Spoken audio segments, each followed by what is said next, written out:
We have some Tiger baseball to get to. And yes, your Detroit Pistons, because by the time Rico talks to you next week, you'll be in the playoffs, and it's a question of who you want. But that's not where we're going to start. I want to do this, and I don't want to get upset. Like, I'm telling you, my intent is I want to do this topic, and I do not want to get pissed. But I am. I'm angry. There's no other response to what I read, a story out of college football, than it was immediate, smoldering rage. Because I'm sorry, at a certain point, you got to tell me we've dead cat bounced and things get better, but they're not getting better. They're just getting dumber. And I'm just going to give you one warning. It's just a friendly PSA. The sun is out.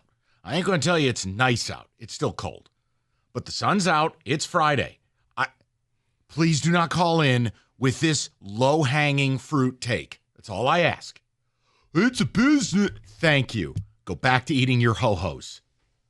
I understand college football's a business. Thank you. In other news, boobies are fun, okay? So let's be a little bit better. Now, I'm going to read this. And get it out the way. It's my fault. Go ahead. No, it's not. Because I don't think even you thought it would get to this. You're an angel. This is not you. I'm not going to get angry. I'm going to try. But I read this headline, and it follows a tumultuous offseason as is for this player. I want to talk about Nico Iamaleava, quarterback for Tennessee. Now, let's just go back to when he signed with Tennessee. The word on the street was anywhere between $8 and $11 million. Okay? Is it true? Is it not? I don't know. I don't care. Here's where we are. Towards the end of the season, you read a lot of stuff. I want a new deal. And apparently the school said, we got you. You're our starter. We're going to have a big year. We got you.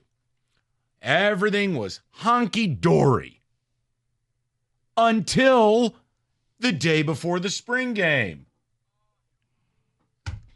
Yep. Nico decides, I want to renegotiate the renegotiation, and is holding out from Tennessee. I want to repeat this to you now. So when your favorite Detroit Lion, who's a grown man with a family and responsibilities and has earned the right to negotiate his deal in the blood sport of the NFL, a place that I don't even know that Nico will ever play, you still get angry at those people. What I can't figure out is how people are blanketing this. Well, it's a business. No. I work in a business. Do you know what I don't get to do? Renegotiate because I effing feel like it. There is a window. There is a contract. You go through blood warfare. You negotiate. And then you shut up and work. You don't get to do it at 150? No, the chef, Armand at the White Lotus. I nailed dinner. Right. And you renegotiate between app course and entree? No. Rico, I'm sorry, but I don't know how anyone, like I heard Doug talk about this. Now, Doug and I have zero similarities other than we used to love college football. Doug basically is doing blinders. I just watch the games. He's basically tuning everything out in order to survive. Mm-hmm. I can't do that. This kid renegotiated, got what he wanted. Night before spring game, I want to negotiate again. What? Like, at what point are there adults in the room and you go, you know what? We agreed to this. You gave your word. Right. Son, it can't be everything you want all the time. It can't be. That's not life. Well, how about this? We still got time before the season starts. If we're going to renegotiate the deal, you're doing this right now. This is the time that you picked. Okay. How does anyone take any of this seriously?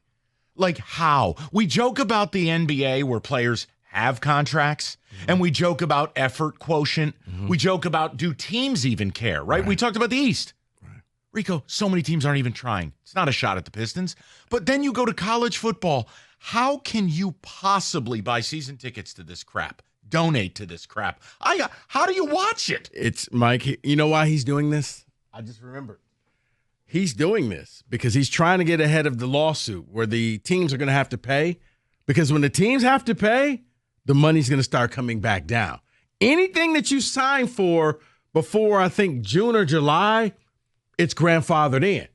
After that, we're going to know the exact amount because the schools are going to have to publicize it, and it won't be as much. So he knows if I'm going to break the bank, I got to break the bank in the next 8 weeks. Other than that, I got to accept whatever deal they throw on the table. I don't agree with it because it's like, dude, I'm with you. When I see players do this, all that tells me you know you're not going to the next level. So you're trying to squeeze every bit of juice out of this orange that you can. Because you know, if you're going to the next level, these will be pennies to you. The NFL will be dollars. But you're trying to make as much as you can now. It was ridiculous. When I saw it brewing, and I'm like, okay, let me follow this story. And then today, I'm just opting. I'm not going to practice. No, we're not doing this at all. I was just like, wow. I immediately thought about you and people like you because this is the argument that I can't get angry when you say how much you hate the sport now. I can't get angry when you say, well, this isn't anything that I remember because there was at no point was Jeff Smoker saying, you know what? But it's not even business. Drug dealers do better negotiating than this. This isn't a business. Businesses don't run this way. Your mailman doesn't have a great day on the route, call up the soup and go, yo, I need a new deal. No, when you call up, when the people, the mouth breathers of the world, oh, it's just business, bro. No, it's not. No business runs this way. This isn't business. It's fool-assness. It's just an absurdity. The kid renegotiated and renegotiates again before he ever plays a game? No. I just would love to know how anyone is taking any of it serious at all. I can't, my mind is blown because here's the problem. Everyone wants to find who to blame instead of just talking about how effed up the situation is. Mm-hmm. I don't need a boogeyman. We know the NCAA is partly to blame. We know the scumbag agents are partly to blame. We know the parents are partly to blame. Who are we kidding? Whatever happened to having some integrity? You gave that man your word. He's paying you money. Mm-hmm. Shut up and live up to the contract. Mm-hmm. Everyone's at fault all the time. But I don't, you know what it is? I don't even know what the question is. I don't even know what to ask the people on a Friday. I'm so effing done with this sport. I'm so sick to my stomach because it was my favorite sport. Oh, no. And I lived a life where State won 5-6 games a year. Please, I'm used to State being bad. I love the game. It's why I go on college football trips every year. Not the NFL, not NHL. I don't do a baseball stadium tour. We, for years, would do college football. And Rico, I can't even believe what I'm reading. And it's like if I were a Tennessee fan, how would I even want to root for this kid? Because if he comes back, you know he's not there because he loves the orange. It's Fat Brooks. Yeah. Don't tell me you love Michigan, but you left. Then you don't love Michigan. Can it? You made a business move. Leave. Oh, respect my decision. I don't know. Kenny, you're an SEC guy. Feel free. Yeah, no, I'm completely with you. I think this is only going to get worse. I mean, look at the direction it's gone since NIL began, and now look at this issue. I think after this sets a dangerous, dangerous precedent that you can just negotiate on the fly. That can't happen. There needs to be some sort of form of guardrails here. Kenny, I'm really hoping that when the new rule sets up the lawsuit, and we'll probably get more into that once they finally come up with the actual parameters. But from what I've read, universities won't have to pass the hat around and say we're poor. You'll be able to pay your own students. You can come up with your own contracts and your own deals. But that's why a lot of players are in basketball. They're all jumping in the portal now because that well's about to – it's not going to dry up, but it won't be as lucrative as it has been where you can kind of make the secret deals where we don't know how much they made. No, you're going to know how much this person got. Can I just, if you're driving around on a Friday or you're in your cubicle, lend me your ear. I'll just do one more segment or two if we get some calls on it. Is any of this affecting your ability to care? And if it's not, I'm not mad at you. I don't understand you. And that's also okay. People don't understand each other. It doesn't mean you're a bad person. Like Rico still likes the sport more than me. That doesn't mean Rico's bad.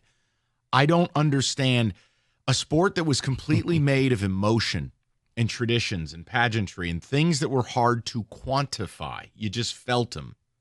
It's done. Kids aren't even playing at schools they want to be at. They have no tie to it. Is any of this affecting you? Look, if you're a Spartan fan and you're like, why do I care about Tennessee? I don't know. Did you care about Derek Harmon? Derek Harmon did the same thing to State. And if I got to hear another sob story of player X as a sick cousin or a mom or a dad, I don't want to hear it. I don't want to hear it anymore. I don't care anymore. Because it kind of takes away from the people who actually experience that. Yeah, I'm tired of all. I'm sick of all of it because none of it makes any sense at any point. State may end up like Trey Holloman may turn around and come back to MSU, and then it's like, well, what was the point? See, here's the difference. I wouldn't allow him back. So here's your offer. You're number one. Get out. 248-539-9797. Don't you dare kiss the logo and then come back. No, you can kiss my ass. Get out. You decided you thought you were sweet. Take you and your headband that you wear too high on your head and get out. He's trying to cover up the Get out. Get out. I wouldn't let him back. But that's why I could never be a coach. That's why I could never work in this. I know people who work in NIL just like you do. Yeah.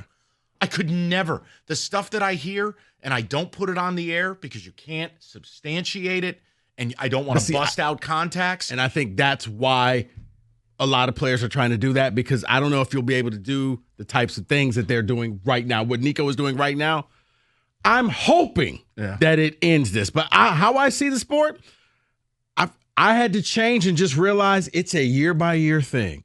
This year, your team could be great. Next year, your team could be crap. It's month to month. If you were a Tennessee fan, you thought Nico re-signed. Actually, yeah, you're right. I mean, night before the spring game, I'm sitting out. I want more. Huh? Hey, Rico did a good 3:15 segment. Do me a favor. Go march in her office and ask for more money. Yeah. Hey, I was better than I was last segment. Yeah. You're out there right now. You're a father of two busting your ass. I don't care if you're up doing someone's roof, you're mowing someone's lawn, or you're running a Fortune 500. Try to renegotiate in real time. Bruh. It's not a business. It's not. But you're right. It changes because when I'm watching the One Shining Moment video and there's Trey Donaldson kissing the crowd in a Michigan jersey, and I'm like, well, he's actually now a Miami Hurricane. Before the tournament was over, he was on a new team. And none of this is Rico's fault. 248-539-9797. Is any of this starting to affect how much you even care? Rico, curiosity.